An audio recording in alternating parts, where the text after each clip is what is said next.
e senhores, sejam todos bem-vindos. Rap Show na área, vídeo curtinho pra você, que eu sei que você quer carnavalizar, mas só depois do jogo do Galo, hein? No oferecimento da Bot Internet, solução pra sua internet é com a gente. Afinal de contas, é a internet de fibra que não trava.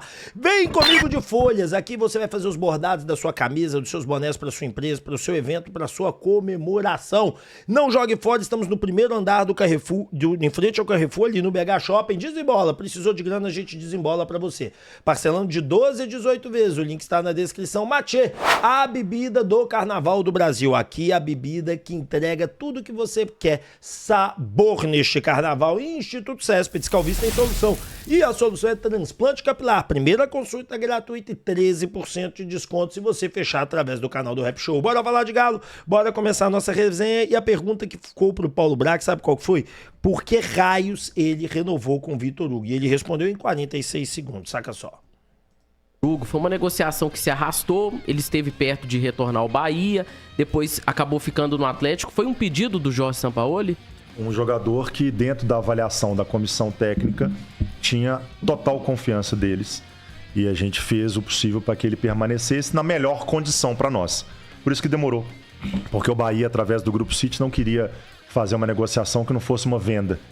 E a gente acabou indo até o final da janela sem essa definição, porque a gente também não ia fazer, pela idade do atleta, pelas circunstâncias do negócio, a gente não ia fazer uma compra que a gente não aprovou. Então é um atleta que tinha a confiança da comissão técnica e a gente viu como um bom negócio para a composição do elenco atleta, que é um atleta que ajuda muito no vestiário também.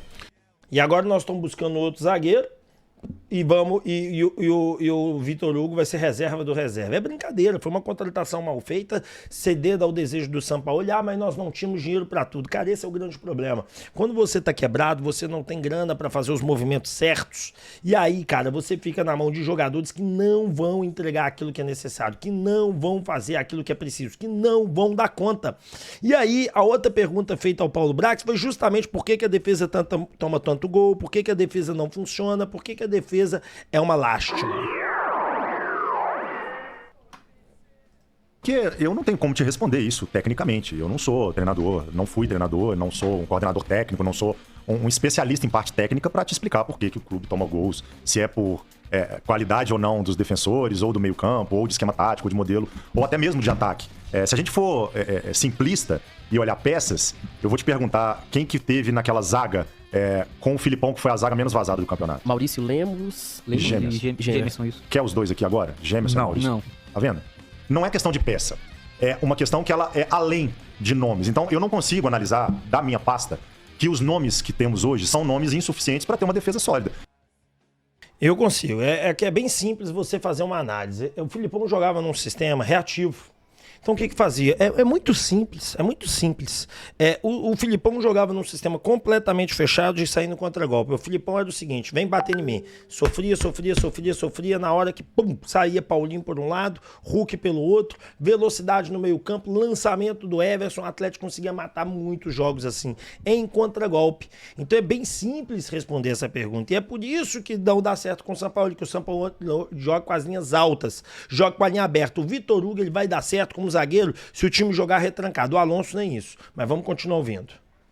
E a gente tem que entrar na parte técnica. E eu não consigo também falar só desse ano. A gente tem que falar desse ano e do ano passado. Os dois treinadores, com os quais eu trabalhei, tanto o Cuca quanto o Sampaoli, são bem diferentes. O Cuca tinha uma marcação individual, é uma marcação completamente diferente da do Sampaoli. Tem um nível de agressividade no ataque diferente de um treinador pro outro. Eu acho que passa por uma engrenagem que é o futebol. Eu acho que isso é muito além de uma montagem de elenco e que é difícil ter essa resposta de por que um time toma muitos gols ou não toma gols. É complicado, não tem essa resposta. Para a defesa desse ano, eu acho que, para defender o que está acontecendo esse ano, eu acho que a gente pode jogar um pouco nessa sequência de quarto domingo. Na lesão do nosso principal zagueiro ali atrás, sendo que esse ano a gente tem um retorno de lesão que foi do Ivan Roman, do Vitão que está fazendo o primeiro ano dele oficial como transição, de uma zaga que a gente sai de uma linha de 3 ano passado para uma linha de 2 esse ano, está tentando retornar para essa linha com uma defesa de 4, né, ao invés de 5. Então acho que tudo isso tem que ser somado, Luiz. É difícil te dar essa resposta. Aquele time do Filipão tinha um Batalha, tinha um Bruno Fux. Sistema defensivo. Que hoje exato. não fazem falta no Atlético, não? Sim, é sistema defensivo. E sistema defensivo começa lá na frente. Então, a gente tem um goleiro de nível de seleção brasileira, a gente tem um zagueiro de nível de seleção brasileira, a gente tem um lateral direito de nível de uma seleção do Equador. Mas seu zagueiro de nível de seleção tá machucado. Sim, tá voltando agora, mas ele também tá no ano passado. Aí é uma parte médica que eu quero que ele volte o quanto antes, mas tem que estar apto. Mas se depender dele, ele volta antes. O Renan Lodge é um jogador de um nível altíssimo. Ótima contratação. Que às vezes vai faltar, no nosso pensamento, uma marcação mais forte de meio de campo. Talvez seja isso que você esteja falando. Que às vezes eu concordo. Mas será que se a gente produzir mais ali no ataque, a gente também não protege mais a defesa? Também não é um déficit que está acontecendo geral? A gente falava aqui antes do programa sobre resultados, né? Até o Everton fala que sou resultadista. Eu sou assumido. Assumido. A gente poderia ter resultados melhores esse ano, ao invés de empatar esses jogos todos do Mineiro. A gente chega a produzir, a gente chega a fazer gol, teve gol anulado, teve pênalti não dado. A gente tem uma produção de ataque ali que pode talvez nos ajudar na defesa. Eu acho que é uma construção. Realmente você não me aperta porque eu não tenho uma resposta para te dar especificamente sobre esse porquê. O porquê de tomar os gols, eu já falei pra vocês, é simples. O problema é que nós não conseguimos fazer uma marcação decente. A nossa marcação quase que ela é individualizada no setor ofensivo para tomar a bola na pressão. Numa falha que você consegue um drible, uma machada de bola, é aquele gol do Remy e é os gols que o Atlético toma. É uma falha contra golpe gol, uma falha contra golpe gol ou falha individualizadas, que aí nós estamos falando de nível técnico de jogador. Bora pro próximo tema, bora falar de Lomonaco. Senhoras e senhores, o presidente do Independente deu uma entrevista dizendo que se chegar a proposta certa, talvez o jogador saia. Mas a intenção é ficar com o jogador. E aconteceu mais um fator novo interessante. Tentaram uma renovação de contrato para aumentar a multa, para estipular um novo valor e foi vetado. Ou seja, tentaram aumentar o valor dele e ele não quis. A chance é grande desse cara aparecer, hein? Sei não, hein? Tô achando que os ventos estão mudando pro nosso lado. Vamos observar e ver as cenas dos próximos capítulos. Lembrando que ele disse uma frase assim, temos uma equipe e não queremos desmantelá-la, mas também depende do jogador. O futebol argentino está em grave situação e também com os outros países há uma diferença gritante financeira. A venda pode mudar a vida do time e do jogador. Bora pro próximo tema.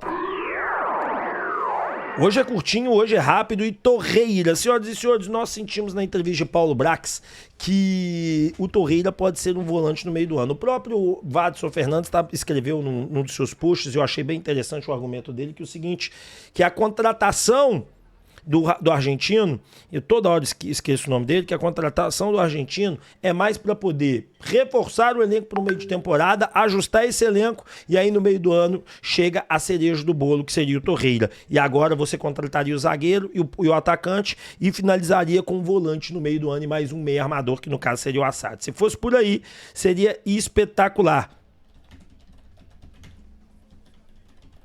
Então assim, eu tenho pra mim que o Atlético vai fazer um movimento de mercado no meio do ano e o Torreira pode ser esse nome. Se eu acho que o Vadson tem razão, eu acho que pode acontecer esse tipo de busca, faz todo o sentido lógico se você analisar. O próprio Paulo Brax, ele falou que tentou o Torreira, que tentou o Guido, que tentou o Fred, ou seja, ele que é um grande nome. Então esse grande nome pode chegar no meio do ano. Apesar de eu acreditar mais no Fred, igual eu disse no vídeo ontem à noite, do que no próprio Torreira. Bora ver o que o Brax falou do Assad e de outros jogadores, hein? Olha só, a Galarza tá na lista, saca só.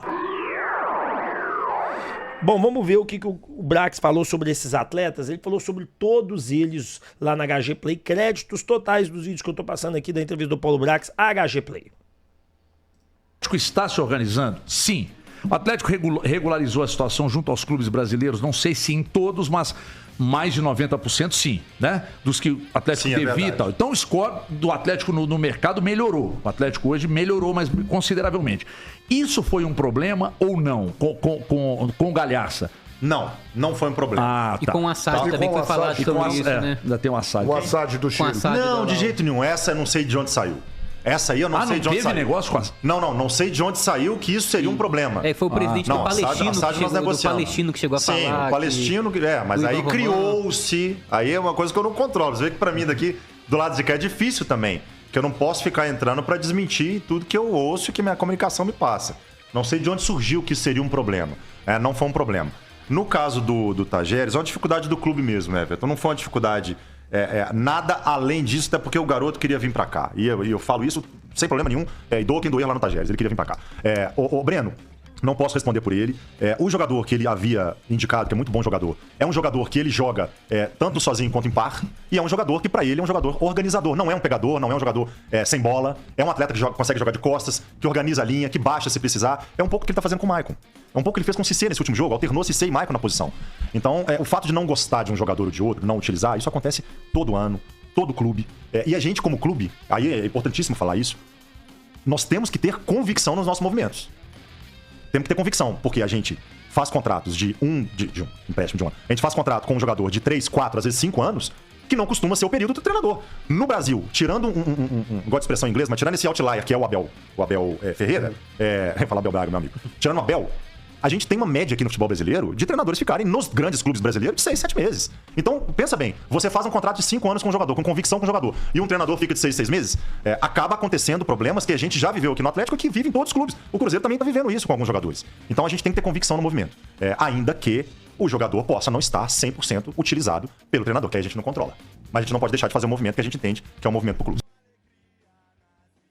Tá aí, né? Ele explicou sobre o Assad, explicou sobre o Galarza. Eu acho que ficou bem claro toda a situação, né, gente? Queria, tentou, foi à luta, ofereceu e aí não deu certo. O presidente lá é meio maluco mesmo, ele tem razão. A pedida de 11 milhões de euros é tipo ridícula, né?